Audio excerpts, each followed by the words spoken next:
Now that's the way to cut the cheese stick. Top of the morning to you. Last night at dinner, we were eating dinner.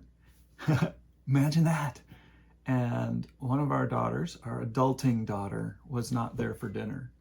And we had cheese sticks, and everybody likes cheese sticks. And there was one extra. So I sacrificed my piece for the children, but the children were going to split it. And in order to split it, they were like, "Dad, cut the cheese stick in half and let me choose." And I said, "No, why don't you cut it?" And, "Oh, Mom, cut the cheese stick in half and let me choose." Because the choosing is the part that they're after. They're after that choice. They want to choose the biggest piece of cheese stick, even though we're talking about millimeters of it. They wanted someone else to do the cutting. So I told them, "You do the cutting and let your sibling do the choosing." Wow, that takes a whole different mindset into cutting that cheese stick. You're going to get precisely in the middle there and make that slice right down it. And just, oh, they're so close to the same size. And that's what she did. Liz did a great job. She cut it right in half. I didn't get a close look at it, but if I were Spencer, I wouldn't have cared which piece of cheese stick I had because she did her best. And the opening question today is, why don't we always do that? And even as I started talking today, I thought about that. What if I cut it like this and let them choose? And then, if they chose the small one, I'd get the big one. But leaving it open so that I can offer that benefit to the other person. What if I cut the cheese stick like this, assuming they're going to pick that, and then they pick this because they're just as loving and generous and kind as me? There's a lot of other stories that this relates to, and other examples. At our church, back in Colorado, there's the new member orientation meeting, and they give everybody in the room 2 pennies, and they say to go around the room and have conversations with people. And I'm thinking of the nuances of the words they used. And they didn't quite say get the most pennies, but they said you can ask another person to give you a penny. And then it's up to you whether you give them the penny or not. And kind of what happens is people go around the room and a couple people get 3, 5, 10 pennies. But most people come up with just their penny. "Hey, can I have a penny? Sure, here you go. Hey, can I have a penny? Sure, here, take it." Kind of that give and take, and that give and take. And then it goes back, I'm going to age myself here, to Sesame Street and Bert and Ernie. And Bert has these 2 pieces of licorice, or has licorice, and he has a big hunk of licorice. And he's like, "Hey, Bert, you want me to share this with you?"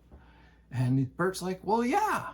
And he's like, "Okay." And he rips it in half and he holds them up and he's like, "Oh, this one's longer." And he holds them up again.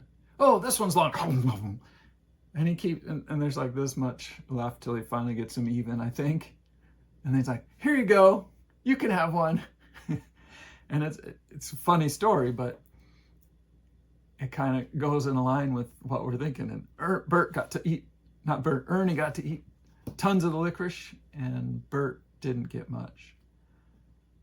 But as Christians, and I don't hit this all the time, we should be out in society either cutting that cheese just right or cutting that cheese in favor of the others. Not in a sacrificial, kind of in a sacrificial way, but not in a harming way for ourselves. We want to sacrifice, but we don't want to, I don't think we're called to harm ourselves and harm our benefit. But if we can give more, if we can cut a small, this is what I need. I don't need all this. If I can cut that small piece and give them the choice, and they could take the small piece because maybe that's all they need. Society is going to take the big piece. We're called to take the right piece. And when we take the right piece, the kingdom abounds. Sometimes the right piece is the smaller piece. Sometimes the right cut is the even cut. Sometimes the right cut is the small and big cut. I've told my kids, and I tell myself and my kids this over and over and over, equal isn't fair. Equality doesn't mean fairness. Sometimes it is fair to be equal. Other times it's not. If we gave Spencer and Elizabeth both equal amounts of makeup, that would be equal. But it would not be fair. Trying to think of other examples. What would be equal but not fair? If we gave equal amounts of water to the plants and the cactus and the regular plants, that would not be fair. It would not be healthy. It would not be good for those plants to do that. If we were pouring alcohol at the table and we're giving everyone equal portions of alcohol, and actually I've given that up altogether, so it's not a great example, but the kids at the table don't need to be drinking alcohol. None of us need to be drinking alcohol if we want to go to the highest level on that. But equal is not fair. But if we can cut and divide and share with that kingdom mindset, the kingdom abundance, it will flow back to us. God says in one area, test me in this, and that is in our giving. That is in our generosity, in our sharing. And he will provide abundance above and beyond all that we can ask or think. So, cut the cheese the right way for the kingdom building and the kingdom growth. You be blessed.